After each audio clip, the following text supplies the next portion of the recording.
Live your life within the moment, and don't go wait until the morning. You never know when it is over. All that I know is we'll get older. So let us dance this night away.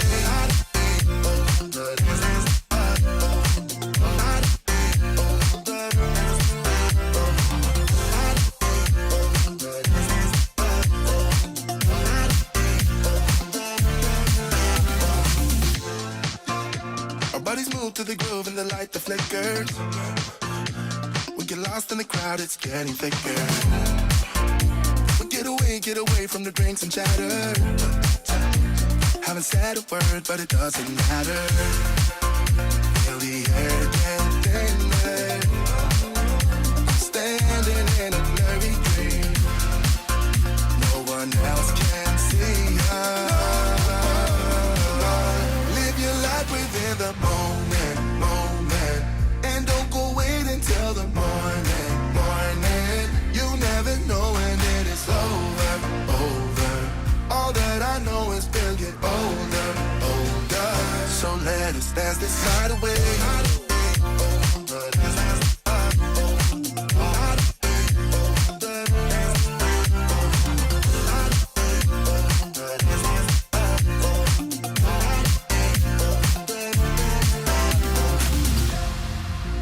Feel the air get thinner. I'm standing in a blurry dream. No one else can see us. So let us dance this night away.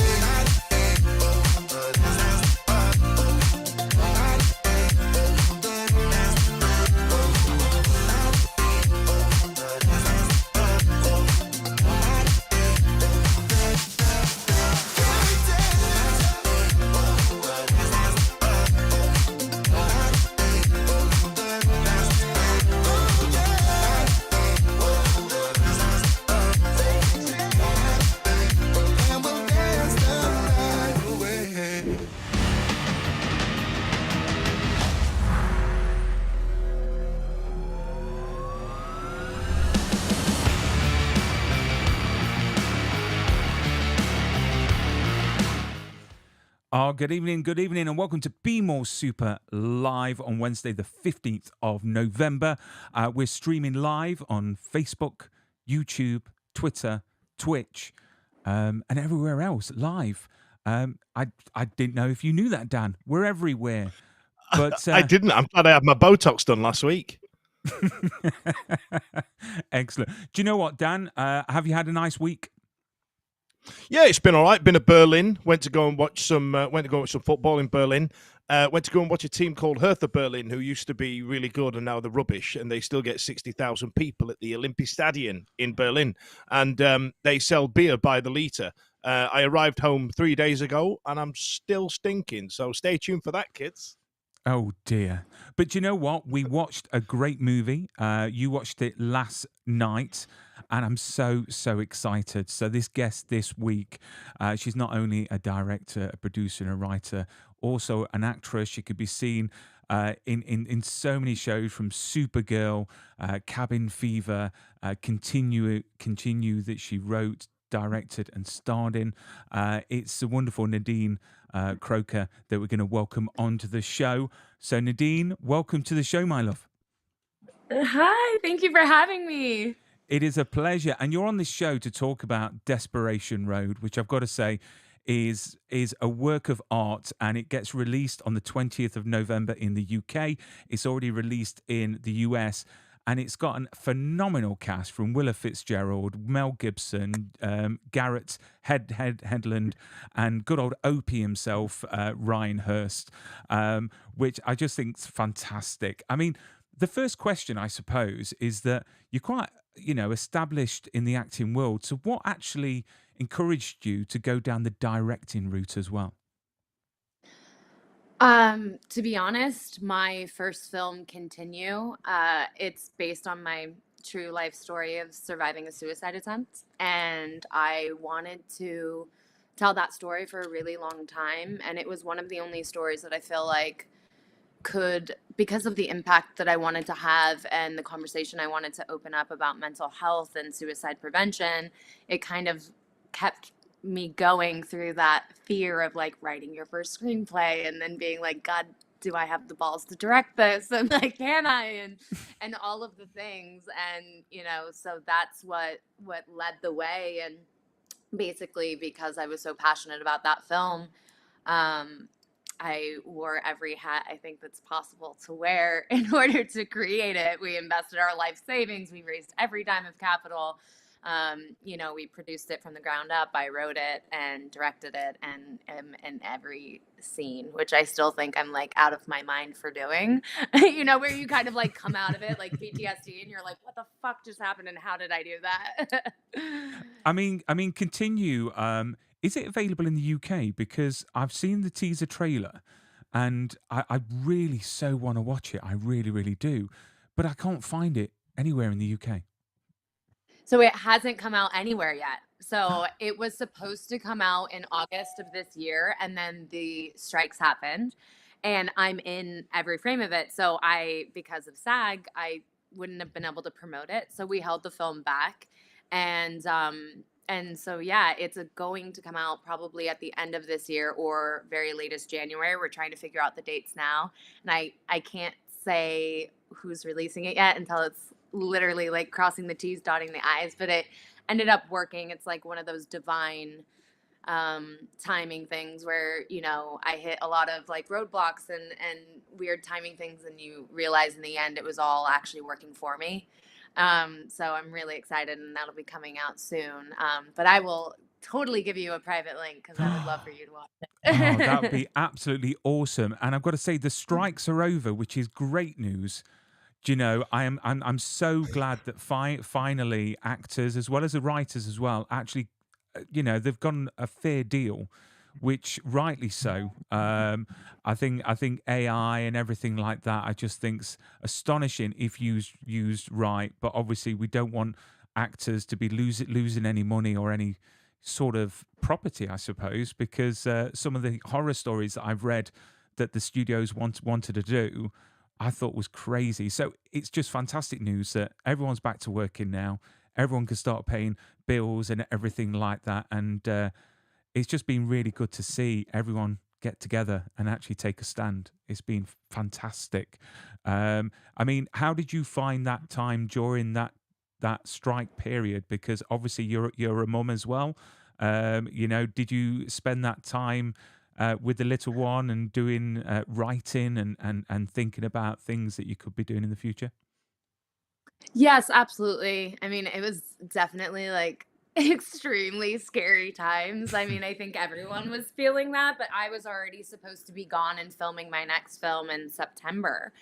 And because of the strikes and like the never ending, you know, time of it all is what it at least felt like that my project moved to next year.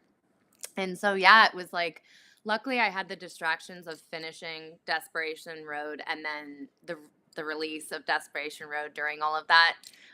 So I had something to distract me, but I definitely wrote a couple scripts for myself and definitely spent a lot of family time. It was very weird to be home that much time uninterrupted. I was like, oh, holy tamale. I Nadine, forgot you're how a better exhausting. person than I. You're a better person than me. If I'd have had that amount of time off work, you'd have struggled to get me in trousers, in long pants. You know what I mean? I'd have been sat on the settee. I'd have put on 50 pounds eating potato chips. I'd have been drunk 4 nights out of the 7. You know what I mean? I just really enjoyed the time off. You must have got those nights to yourself, right? Oh my God. I wish I could say it was like that I got to enjoy some of it too, but I'm kind of one of those like neurotic human beings who like doesn't know what to do with idle time. So, and I'm sober. I'm like 8 years sober. I'm like, so that's what I would have loved to spend my time doing. Instead, because I can't do that, I twiddled my thumbs, went absolutely insane, and manically wrote numerous scripts to basically be like, oh my God, let me escape reality for a few minutes and dream up these worlds to feel like I'm actually fucking doing something, you know? Which you know what? If Desperation Road is anything to go by, I'm sure that you spent that time wisely, and we've got some fantastic things to look forward to. So, if we can talk about the film, if you could tell the audiences a bit about the film and what it's about. I mean, for me, what the film is about is a mother struggling to provide for her child and, homeless and no place to call home, basically searching for a way to get a roof over their head. And she returns back to Mississippi, where she is originally from, thinking maybe that will bring the answers. And what that actually brings is a whole lot of new trauma Mhm. for Mississippi. And she has a run in with a deputy who is a very shitty guy. And things go Nadine, south I've got very. I don't want to give away anything in the movie, of course, but that first 15 minutes of that movie, we were talking about it off air just before you came on, and it was harrowing. Like, it was so very well done, and it really set the tone of where Willa Fitzgerald's character was, and you know, and how her life was starting to pan out because of the um because of the actions, the events that happened prior to the movie. And yeah, I did really well there.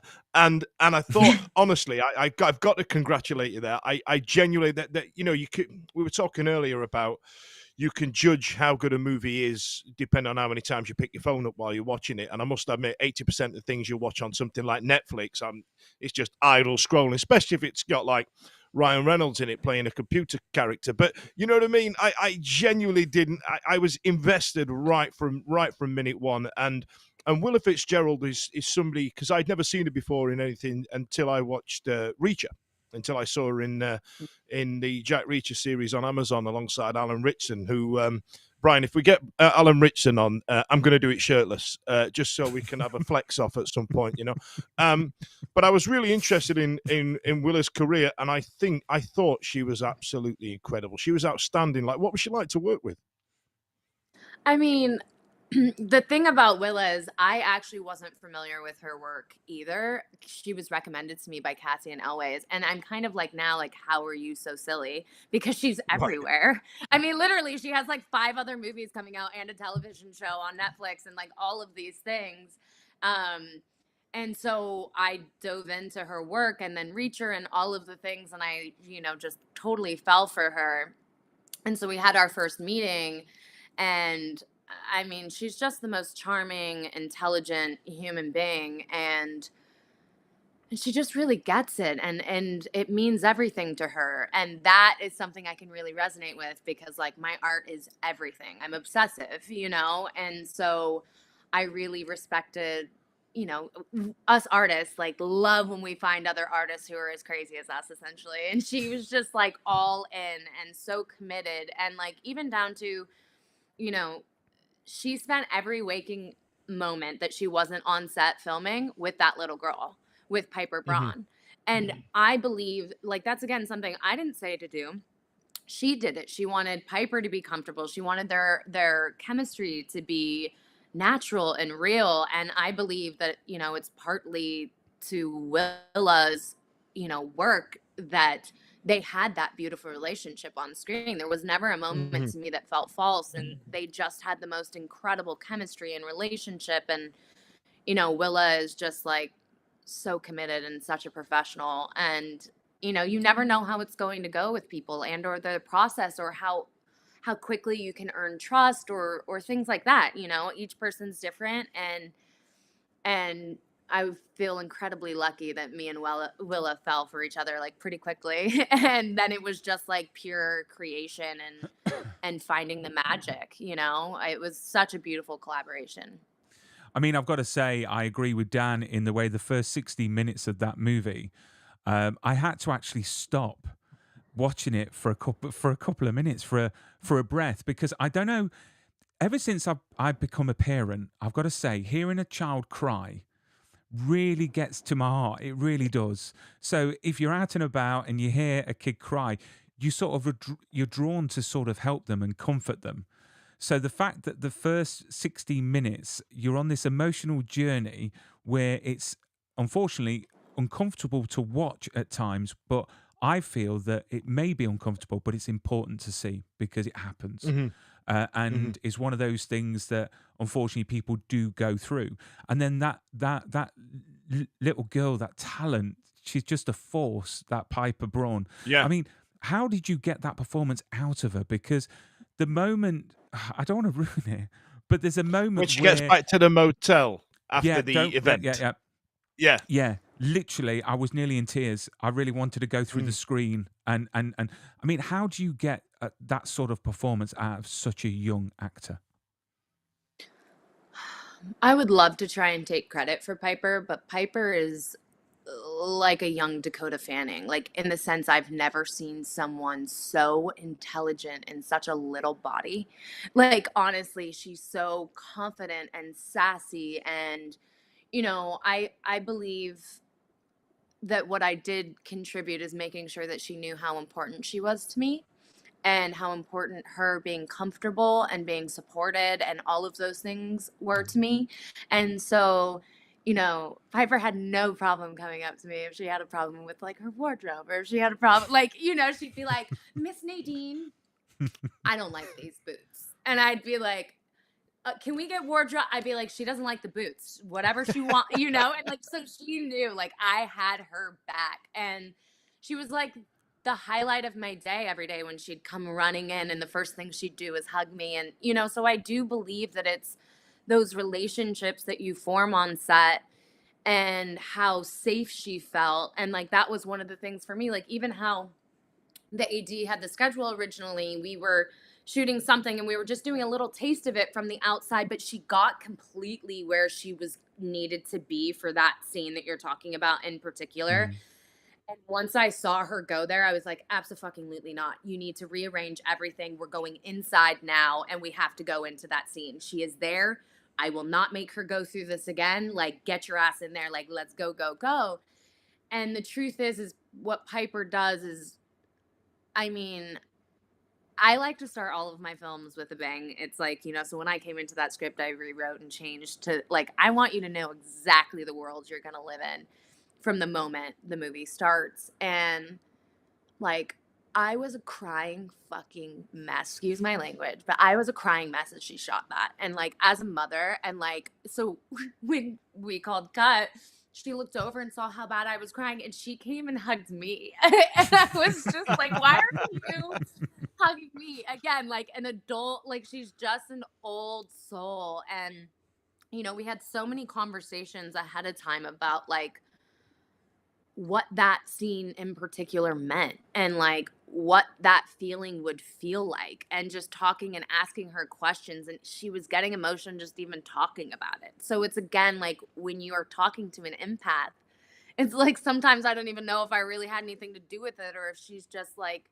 she's such an incredible little artist. Like I can't wait to see what she continues to do, because she's so connected is the way I would Mm. say it, like with her emotions, with people, with empathy, with everything. It's just like, you meet those people that you're like, oh shit, you're on another level, little girl. Like when as you grow, like, and Oh, she's do you know what? When incredible. she's going to be winning those Oscars, they're going to be looking back at her catalogue of films, and Desperation Road is definitely going to be there.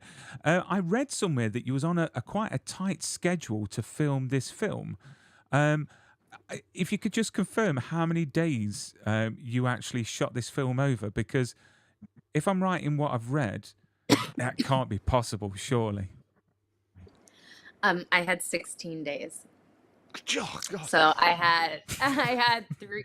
So 2 weeks before we went to film, I had already paid out of my own pocket to go to Mississippi and film.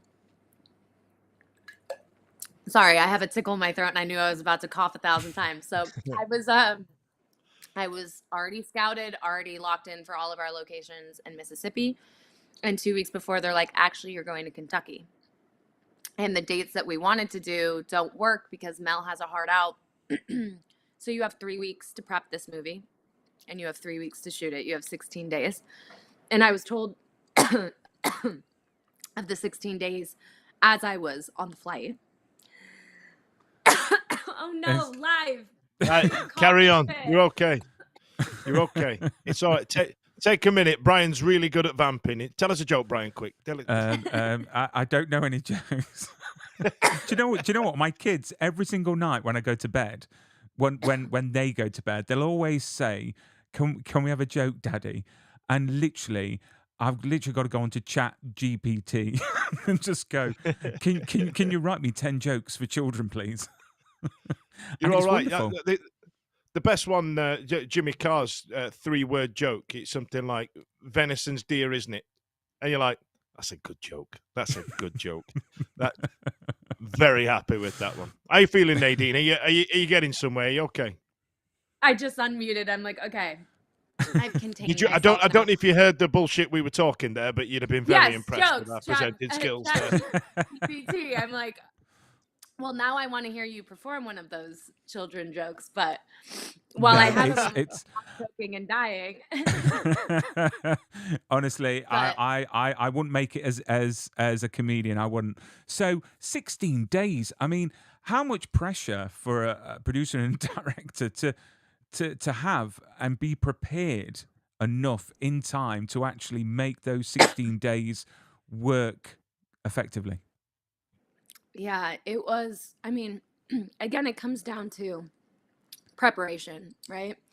So, had I not worked silently for free in the shadows for a year, basically prepping it before you even know it's really a reality, I would have never been able to do what I did in 16 days. Also, on top of that, had I never done a project like Continue where I wore every single hat, I probably would have never been able to do that in 16 days again. So it just comes down to preparation over all things and pivoting essentially, because I knew that my big vision I had designed for a much longer shoot was not going to happen in 16 days. And so I had to make some really big choices. Like I said, I only had 3 weeks to prep, 3 weeks to shoot. I had one camera at the start of the project. I had 2 car crashes, a sexual assault, a minor every day, and 5 storylines that are like converging and going all over the place. And so by all accounts, it was an impossible fucking task. Like there's just no way. But Did you manage to be? Well played. Did you manage to be there at every shot? Like I know some directors are there for pickup shots and stuff like that, but like you've got some, like you say, you've got car crashes in there and big sets, and 16 days is no time at all. Were you kind of like going, "Hey, listen, guys, can you set up the car crash? I'll be there after I've filmed this this really lovely heart-to-heart with a father and son," like, you know what I mean? And then you've got to switch gears on the car journey there, things like that. Did you did you manage to get to all those scenes? I did. There's I'm like impressed. two shots that I wasn't there for because again, it came down to timing. But what ended up happening, which again, I hope DGA isn't listening, but I ended up working both units. So I would work Wow. my 5 to 5. I know your face right there means you know exactly what I'm about to say. I worked 5 to 5, like let's say we were doing an overnight. And then when the rest of the crew went home and slept and did all of that, I woke up at like 8 in the morning the next day and worked with the second unit. And then I would work from like, let's say it was like 8 a.m. until 4. And then I had enough time to travel to my 5 p.m. call and then work there. So I came back like 10 years older in my face. Like literally, there's just no other. I was so exhausted. But you guys, you know, it's like our love for film and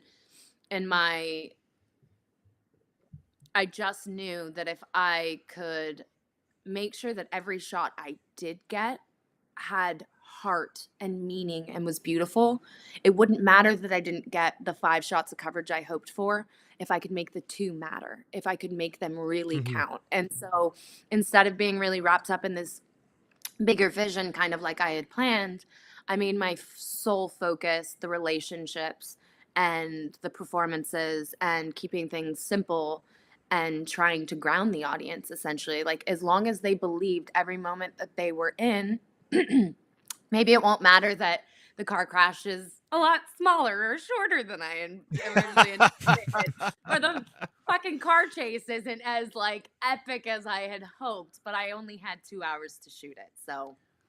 But you know what? You know, Totally these worth it. big studios, they must be really embarrassed because they spend hundreds of millions of dollars over lengths of months, and they don't And they produce crap. They produce Exactly. crap. And, They don't you know what I mean? produce They're a sticking- fraction of Desperation Road. Literally. Right. This is what I love about indie movies, is that you get a lot more heart, you get a lot more soul.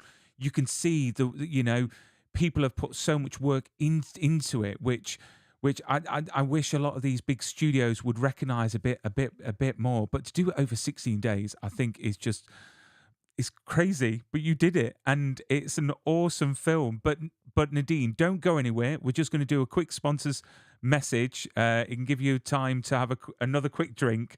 We'll be back in a second. I would say in a second. There we go.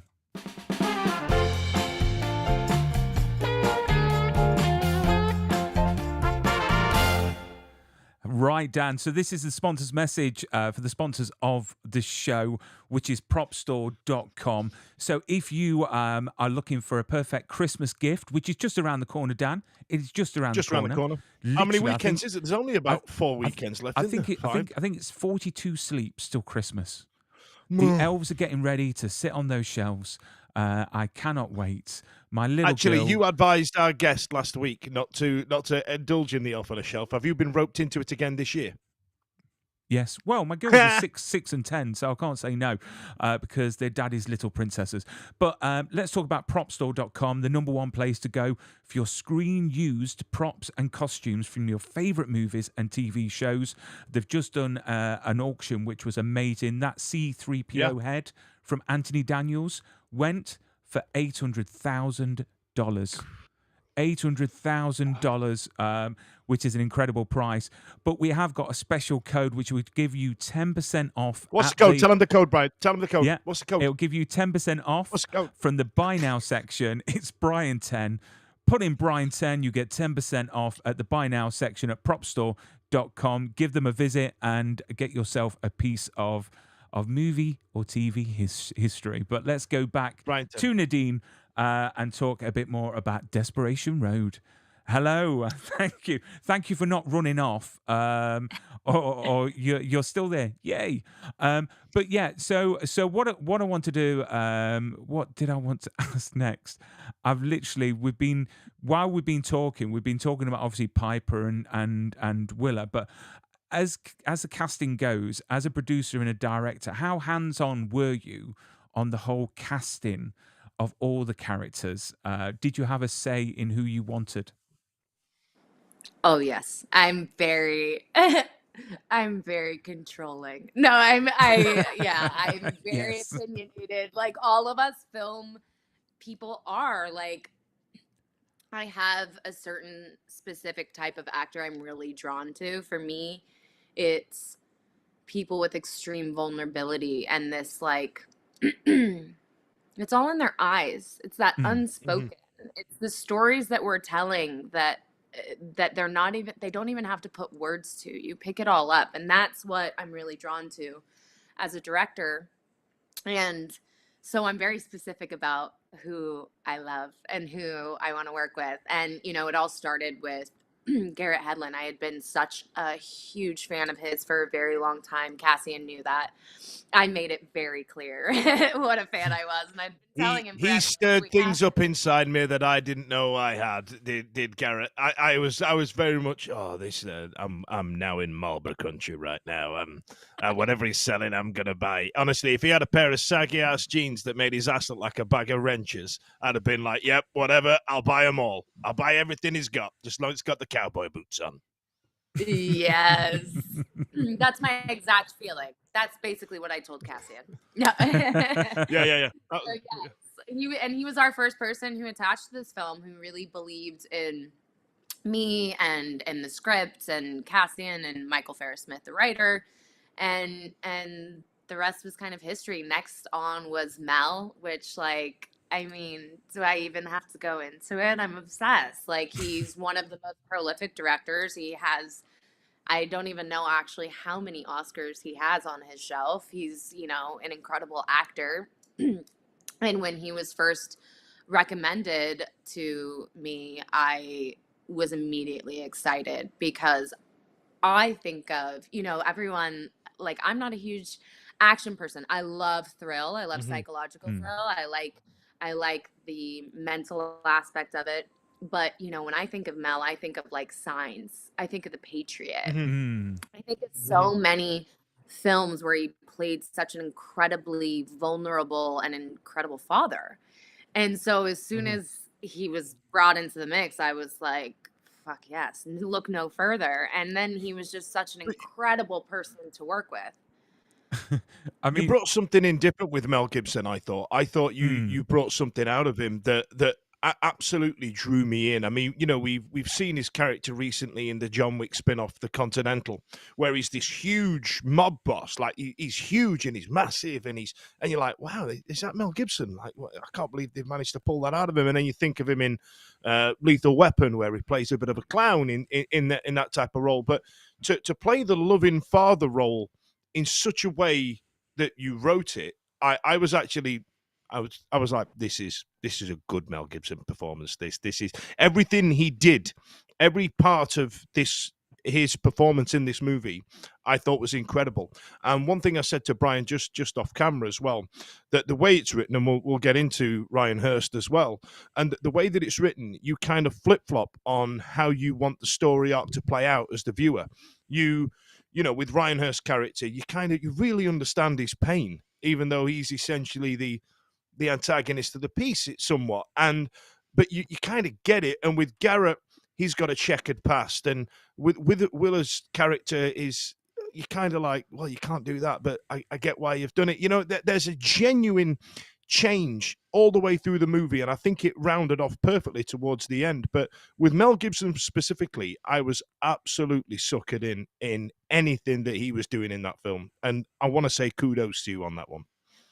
Oh, thank you for saying that. And honestly, like, one of the coolest parts about working with collaborators like I got to work with is you have all of these ideas and you come up with all of this cool shit, but you have no idea what that's going to manifest into. Hmm. What a little whisper in the ear will create, and the beauty that unfolded between Garrett and Mel's character, and just all of it. But something that Mel brought that I absolutely never intended for the role was like the humor. Like, his dad jokes, like, I don't think I realized how much we needed it. Like, Hmm. when you're on a heavy journey in a film that tackles, a lot of heavy content, you need those little breath of fresh air. And Hmm. his little jokes, like, I didn't realize how much I loved them until I was sitting in an audience and hearing everyone like gasp and cry and all of the and then laugh. And like the Hmm. laughter ends up being the best part. Hmm. It's like because it's not a movie where you intend for people to laugh necessarily. Like, and in both of my films, they're heavy films, but I always try and, sprinkle in a couple moments to make you giggle. And that was something that like he really brought out in spades, and it just made me love his character in such like a goofy dad way. I don't know how else to say it. I loved it. I mean, obviously, Mel is quite accomplished in the acting world, but also in directing world as well. I mean, did you get any, I suppose, hints and tips? I mean, how did he influence your way of working on set? Because it's got to be quite daunting, directing such a great director himself and an actor. I mean, did your approach to him differ from, say, your approach to Garrett or Willa? I'd like to say no, but but I think it's probably a lie because it's scary. Like, I'm Mm, not going to sit here and pretend I wasn't intimidated. But one of the things that I'll say about Mel in particular is that even like on our first call, when he was deciding if he wanted to do the project and he wanted to, talk to me and hear vision and have some questions answered. And then we ended up being on the phone for like 2 hours. And by the end of it, we're like laughing together. And like, he just has this way of making you feel really comfortable, like, which is insane because he's like a movie star and he's an incredible director. But that's probably why he gets such incredible performances. Because like, he was probably doing to me what I try and do to people on set, you know? And so, you know, when we hung up that phone call, he said, my reps would kill me for saying this, but I'll see you in Kentucky, kid. And then, you know, one of the things I said, I was like, okay, I have to, like, when I heard he got to town and he was coming to town when I was in Kentucky prepping, I was like, I need to go out to dinner with Mel and I need to just have a few moments together before we're on set. Like, this is something I need for myself, just to feel comfortable, like in my own skin about, you know, directing someone who I really respect. And again, it was like a 3+ hour dinner with him and his creative executives whom I love. And by the end of it, like, you know, so people always ask, like, what did you learn from him? And da, da, da, da. And I, you know, I wouldn't say on set, like, he's very clear to never, like, this is your set, that you demand this set. I am here as your actor and like, use me. And like, you know, he would gobble things up and you don't know how each actor is going to work. Like some might be like, nah, but he was always game and he was always like in to take my input, and whether he used it or not, like, you know, it just, we had a great chemistry.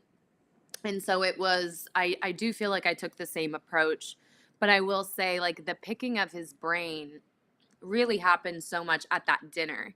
And like, it was like a school for me because he doesn't even know this, but I started taking notes about every movie I heard him mention during that dinner and on set to other actors. And like him and Ryan Hurst had worked together on We Are Soldiers.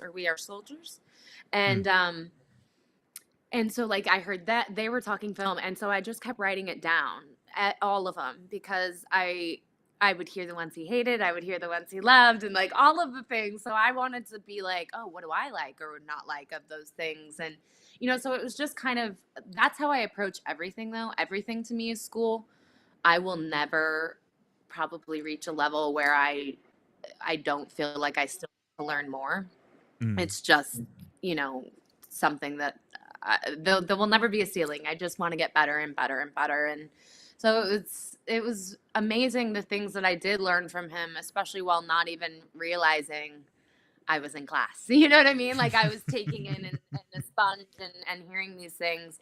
And like, you know, there comes this time, like I talk about this a lot, but at lunch and where if you come back to the scene you're shooting after lunch, you're fucked. Like the rest of your schedule and this and that. And so you have like 15 minutes to shoot this scene and finish it, or you're screwing up the whole rest of your schedule, especially on a bonkers shoot like 16 days. Not to mention, we do not have the money for meal penalties or any of those things, you know? And like that time every day you feel like you unprepared, you know? Like I just hate that feeling of feeling like you have to rush and this and that.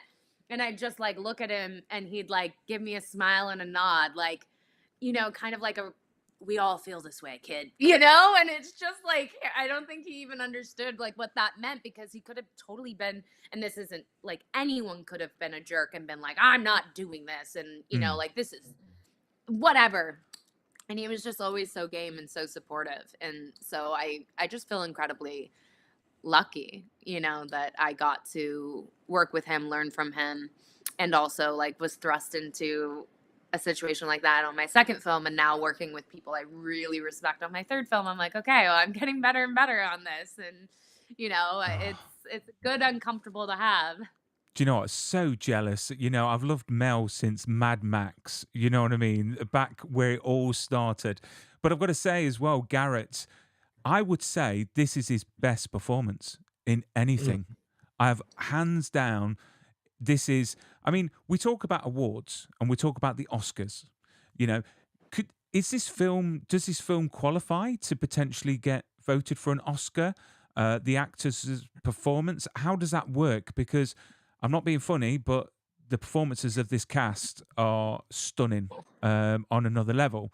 Um, and I would love to see recognition for this film, for these actors, for the work that's been put into it. I mean, can this film technically be qualified for for the Oscars? How does that work? I think I think we hit all of the things for qualifying. I'm not sure because our release via like Lionsgate and Grindstone was day and days. I don't know what the exact um I don't know. I think so. That is what people had said before. But I think that was always something important to me because like I've like practiced that speech since I was like a child, you know. So we all as filmmakers want to believe, and people kind of look at me like I'm crazy sometimes, and I'm like, listen, like I could have that exact belief, or I could believe in something crazy like in the next 5 years I'll have an Oscar in my hand, and that's what I tell myself every day, and I have post-its on my wall, and it's like we have to believe. So I would love that. I don't know if it'll happen on this film, but I'm fucking honored that you would even say something like that Mm. about these It performances should 'cause I do. love It should do. But what I want to know is when you were at home practicing the speech, was it soap dish? What was it? What was the prop that you'd use as a kid? Was it a Cabbage Patch doll? I'd like to thank my mom. Was it? What was it? that. As a kid, it was probably like a shampoo bottle because I did Yeah, a lot of my classic. playing by myself in like a bathroom with like Yeah. shampoos rather than like dolls or things because I'm a total weirdo. But yeah, it was probably shampoo to start. After that, it's like you're wiping down tables, working at a bar till 3 a.m. Like, I want to thank my as you're miserable serving tables like Wiping away at one the day. yeah. Literally one day as I'm holding a salt and pepper shaker, like wiping a table. Right, Nadine, we've got a few more questions before we bid our farewell. What part of shooting this glorious movie did you think to yourself, do you know what? I am making magic here. Was there a certain scene, a certain moment that you thought, do you know what? Within these 16 days, this is clicking into I know, this is clicking into place and this is wonderful. I think for me, so I'm an empath. So anytime I felt really like I cry a lot. Like I'll be hiding behind my monitors, just like crying at what people are doing in front of my very eyes. And there was obviously Piper's moment in that motel room. I felt I knew that it was special. I knew what we were Mhm. capturing was really special. And, another scene that I really felt that way was when Garrett's on the porch with his ex girlfriend and they're having that Mhm. moment. And it Mm. was such a beautiful unfolding and so much love, like tangibly there. And I really connected with it. Also, anything with Larry. I know we haven't really gotten to Ryan, but Ryan's character in that arc is kind of like the thing I'm the most proud of about that film because if you read the book, the script is very different. I changed a lot of things and I feel like people might have hated that or loved it or whatever, but I wanted to make sure it was the best film it could possibly be. And for me, I think that unlikable characters they're a waste. It's a waste of Mm. time. Mhm. And so it Mhm. means that I didn't do my work to make you identify with that character, that I didn't do my work to make you empathize and understand him on a deeper level. And so I really took Larry very seriously of not just wanting him to be written off because he's our villain. You know, Mhm. um, I wanted you to connect with him. I wanted you to see it from his perspective, even if you did maybe not like him.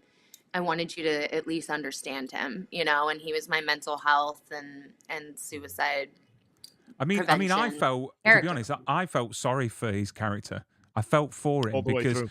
because he was going through such torture and when you talk about mental health and he's such an awesome actor as well. He's so tall in real life. I've met him and he's enormous, but such a lovely giant. He really, really is. And obviously, we all love Sons of Anarchy and you know Denzel Washington's film, Remember the Titans, and everything like that. So, but I mean, the character. I mean, Dan, you was mentioning the fact that how much you liked his character in the actual Yeah, film. I like the person that he's become, like the actor and the roles that he gets now. There's a genuine disparity from being the chiseled young Hollywood Channing Tatum looking guy from Remember the Titans, and the way he's reinvented himself and found himself that, I was going to say, that niche in the market for that type of person. I think he's the best at it. And in your movie, his performance, I can't, this is going to sound insane, right? But there's a part of it where I watched certain aspects of his arc thinking, I don't think I'd have done much different. To an extent, obviously, without giving too much away, but even meeting Garrett's character outside the prison, I'd have probably done that because I'd have still been hurting. You know what I mean? I'd have thought, well, I need to do something because it depends where, what your backgrounds are and what you do. But the pain of what Ryan's character goes through is incredible. And like I said, for him to be the antagonist of the piece, what you said, Nadine, about him being a waste of time in terms of if he was just a big horrible sod, then it's easy. It's easy writing, right? I feel like there are points where you feel sorry for the asshole, and I really like that about this movie. Yay, then I did my job, because that's all I wanted you to do, is like be able to identify. I mean, listen, I probably shouldn't say this like live, but if someone hurt my child and like I had come up with such a big backstory with that, me and Ryan worked on it together, and I was like, he had an abusive father and he took all the beatings to protect his brothers, and so his brothers aren't his brothers to him, they're his children. He has raised them, he has protected them, and he has failed because he's gone, and so that is what I wanted to come across in everything he did. So if you were to tell me that this happened and maybe I still drank and maybe I was still battling a lot of things and you took my son from me, there's nothing that Ryan's character does that I wouldn't have done probably 1,000 times worse. Right. And that's it. Exactly the same. Yeah, so it's like we're all, and like that's the thing that interested me about this film and about all of my films is they're all just flawed humans, and that's what we all are.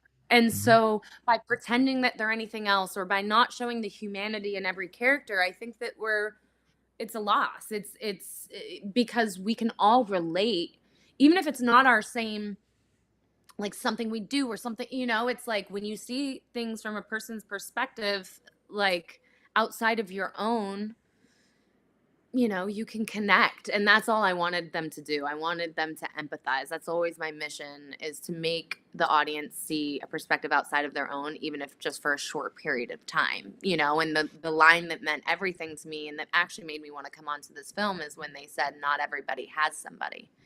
Because I can really identify with that, So it's like if I kept that at the root of it all, like this is a bunch of lonely, flawed individuals trying to survive, and I could relate to that. But from start to finish, as I mentioned at the beginning, it's a work of art. So for anyone out there wanting a career as an actor, really needs to watch this movie, not only as a masterclass in filmmaking, but also in acting as well, because these actors literally deliver such a great performance. And we even get the tones of Garrett at the end with the song Desperation Road. Do you know what? I didn't even realize he sang. And this is something I learned. And he's not only, Dan, does he look beautiful, but he's also got a beautiful voice. So he's the whole package. If he was singing about selling crack to kids, I'd have bought it. Do you know what I mean? I'd have been like, yeah, it's whatever he says, whatever you want, Garrett, that's absolutely fine. I'll buy all the crack for all the kids. It's fine. Dan, you have to watch Country Strong then. You will love that movie. I can't. It stirs things up in me. And like one thing I do when I live on my own in an apartment on the seafront on the south coast, and I kind of walk around having interviews with myself a lot of the time. And I I found myself walking around like the other night trying to do an impression of Garrett from the movie, like "We're Don't Be," and I ended up sounding like Boomhauer from Family Guy, like "Oh, that thing, man." No, I need to deeper than that. I couldn't do it. I couldn't do it, and I'm angry about it. To be honest, you do better Every than me. I would probably end up just sounding Indian or something. I'm rubbish at accents. I really am. Do you know what I mean? But what's really funny to me is that almost everyone who's seen the movie at some point comes up to me and tries to imitate. It's like we're tied together by some invisible rope. You know, like we all do it to each other. Like Garrett will be talking to me and then I'll quote him from the movie in his accent and he's like, "That's terrible." I'm like, "I know, but I gotta try." Nadine, you've been a great guest. I look forward to seeing all your future work. I really, really do. So you can pre-order Desperation Road right now. On all platforms here in the UK, which comes out on the 20th of November. But do not go anywhere. We're going to end the stream and we're going to say goodbye afterwards. But to everyone watching, thank you so much. Don't forget to hit subscribe, and we'll see you next week with another amazing guest.